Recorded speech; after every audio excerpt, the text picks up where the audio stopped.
One time a few years ago, I was over in Denmark with Pete and Tao. And we were playing over there at a folk festival, and it was after the wall in Berlin had come down, and it was a wild time to be over there.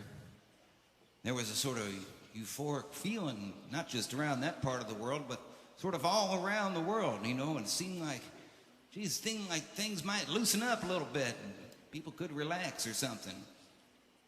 Didn't last for long, but it was a wild feeling. And here we were playing at this folk festival over there, just a small little folk festival, and 30,000 people showed up. And not just from Western Europe, but from all over Europe. Some of them too young to remember a time when they could just, go down the road and hang out in some other town with some other folks, just have some beers and, take it easy or something. So it was a wonderful thing. 30,000 people drinking German beer for 3 days. Singing and laughing and crying. And there was Pete up there, just leading everybody in all these songs that used to be important in this country, a couple of decades ago. All those We Shall Overcome type of songs. And everybody knew the words. And I think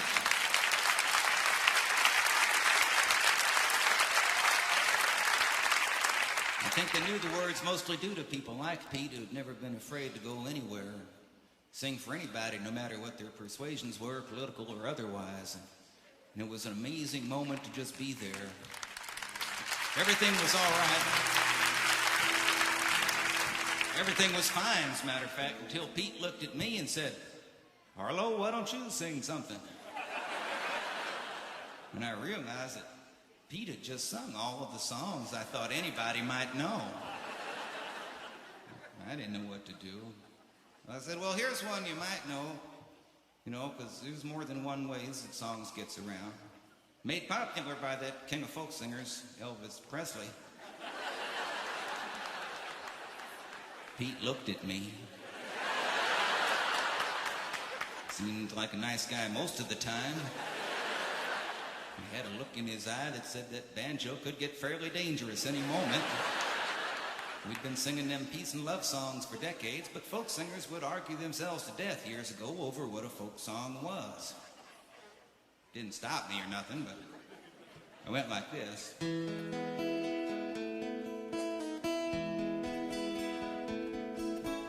Wise men say only fools crashing, but I can't help falling in love with you. Got just that far through the song and realized that there was 30,000 people singing along with me. Every one of them knew the words. So Pete looked at them. And I was feeling safer. Then Pete got up, walked up to the microphone. I didn't know what he was going to say or nothing, He didn't say nothing. Just started playing it on the banjo. That's when I realized that Pete knew it too. Shall I stay? Would it be a sin if I can't help falling in love with you?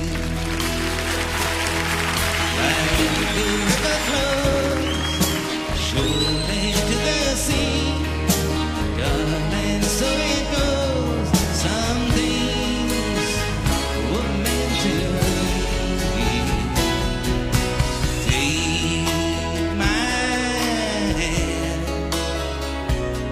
take my whole life too, 'cause I can't help falling in love with you. So there we was, 30,000 drinking, screaming, crying, laughing, singing people, all singing an old Elvis tune somewhere in Europe. Boy, there was something wonderful about that, you know. And I suddenly realized how proud I was to come from a country where our songs are loved and known and sung all over the world by all kinds of people. You know what? Also, I learned a little bit about what folk songs was about, and even what they're not about.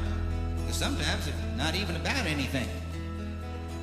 I mean, here we were singing an old Elvis tune that didn't have much to say about the state of the world or something like that, but boy, more was being said by who was singing it and how they were feeling than trying to sing lots of songs that try and say a whole lot of stuff, you know. So maybe help me sing this old Elvis tune. I'll give you the words, like Pete would. It's easy. Wise men say. Wise men, only fools rush in, only fools rush in. But I can't help falling in love with you, but I